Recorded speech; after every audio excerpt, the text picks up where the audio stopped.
Hey everybody, this is Jim at FreeTruckVideos.com using time-honored techniques to understand modern markets, or at least give it a decent shot.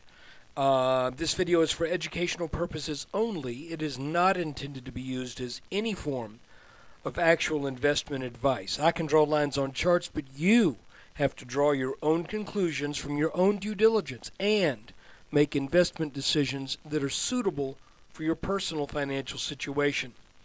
I don't know what your situation is. You don't know what mine is. So even if I did, I'm still not a licensed professional, and I really got no diploma on my wall that says I should know anything more than anybody else on the topic. And at times, it feels like I know less. That said, let's take a look at the S&P 500 and let's see how we've been doing. Okay, here is a long-term two-day chart of the S&P, and I've got this green area highlighted here, which is this inverse head and shoulders pattern that worked out very nicely and set us up to get into the 1300s. We were there for a while, fell back into the mid-1200s, came back, made a little bit higher high, then came back to the mid-1200s. Now we're back into 1300s. We have also broken a line that is drawn from the bottom of the market back in March of 2009, drawn under that low, and then the next low that this line can hit, shall we say. This is actually lower than here, but this makes the line extend a little further and not be quite so steep. And that's how you draw trend lines. And you can see that this orange line got taken out when the markets started to sell back after hitting that 1370 top. I'm calling that a top because for right now it is a top. But there's something, here's the deal. I don't want to be a perma bull, nor do I want to miss more bullishness if it's there. So I started to look at a couple of different things just recently, and I want to show you something that I found. We are going to keep this line right here because this is still a line that I think will have technical importance.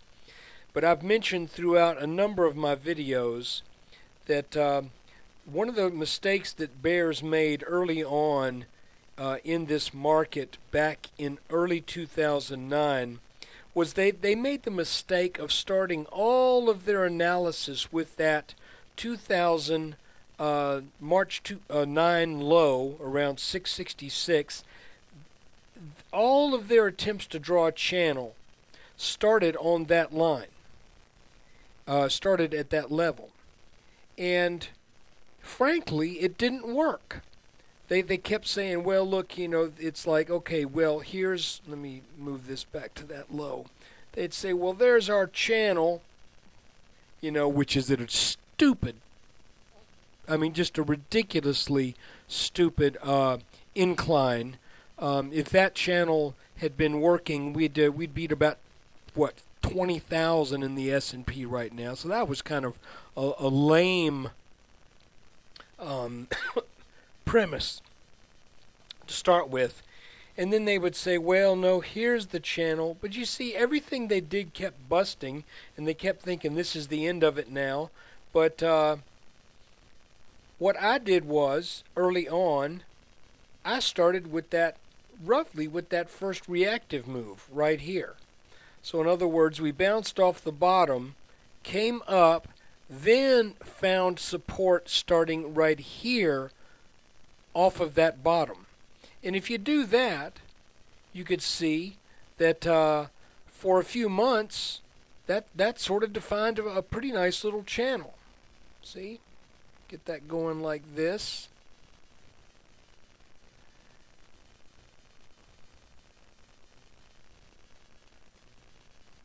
So that was kind of my idea, was that you're just going to screw things up if you start with that very low point and try to find a channel that's going to develop out of that. It's just, you're not going to find it, at least not in the midterm, because that is simply too steep a pitch up out of that bottom to possibly be sustainable.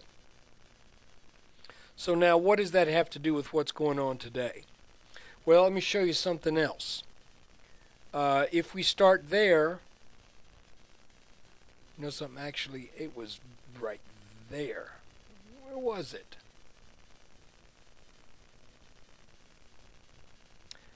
I'm sorry to be so wishy-washy here. It was right in about that area right there.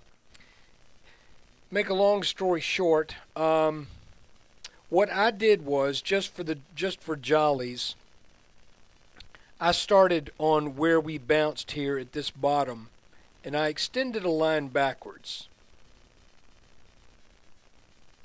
Well, no, it was. And I said, okay, if this is a major area of support right here on this, when we tag that 200-day moving average, if we extend this line back, where do we come back to? We come back to that same spot that was working for that initial channel. Oh, here we go. That spot also worked for this touch, and then this area, this support here, that also, when it broke, really broke down pretty hard. So if we move this thing around, we also see that when the flash crash broke, that was the line that it broke, and that was the line that it back tested. Is any of this making sense? In other words, doing a little bit of a backwards approach on this to see where would this line take us for a potential starting point. It lines up with a line or with a point that is technically significant on more than one occasion. So it's almost like this level right here, which also is about the level set back in November of 2008. So I'm not really willing to say that, well, this needs to be the line that we use and discard this one. I'm not saying that at all. What I am saying is, let's keep this in place and let's keep our eye on it. Let's see if this lends support somewhere down the road. I believe this is going to continue to be resistance, likely no matter what. Famous last words. Watch us go blowing out of the top of this thing. But you know what I'm saying. I wouldn't expect that to happen, but it could. I'm just not expecting it. Let's see if this stays as support. Now, that would mean something in relation to the potential pattern that I've pointed out, and that is that we may be setting up a head and shoulders top right here. That is still a possibility, but one of the tests for that now will be what happens when we encounter this line some point down the future, in a month, month and a half, 2 months, whenever that may be. So that would help us maybe get a little advance notice on the weakness that we may encounter at some point down the road. So anyway, what happened today? Well, good stuff. If you're a bull, let's go to a 30-minute chart. We talked about this purple line, how we got up over it, and then I mentioned the next line that we need to get up over is this blue line, and I want to show you, if we look at this on a 10-minute chart, I swear I did not move this line, because if I had moved it, I would have made it to where the back test worked here. But that initial bump after the open this morning was right on that line. Then it sold back, got held up here again for a little bit, then broke out over it, Now we've done a little back test that went a little deeper than the line, and we closed over it. So let's see what happens. That blue line should offer at least some support. It is a rising line, which means it will not give the same degree of support one would expect out of a broken descending line such as this purple one. But you can see how reliable that rule can be from time to time too, when we just blew through it back on the 23rd. But right now, this is looking like we've made 1, 2, 3 higher highs and 1, 2 lower lows. So let's see what happens from this point. This whole thing still looks like a rounding pattern.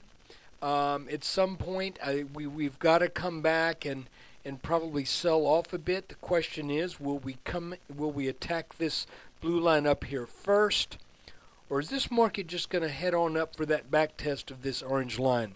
I do not know the answer to that. I do know that having gotten where we've gotten, there are a number of interpretations of where we could draw lines, and all of them say, I think, this is one right here too, possibly, an inverse head and shoulders, that all of this says, I think we are headed up for the 1320s, 1330 area. Let's see if that actually happens. But this is what it's looking like to me right now. Anyway, hey, look, I appreciate you watching this video. When you get a chance, come on over to freechartvideos.com, where we use time-honored techniques to understand modern markets. I could use your web traffic. I could definitely use, if you feel like making a small donation for this week, it is $5 or more. I will send you a video of the semiconductor index. I think there might be some money to be made in semiconductors. So let's see how that works out. Let's see how the S&P works out. But it's been a nice couple of days. We were expecting this, and we got it. That's always nice.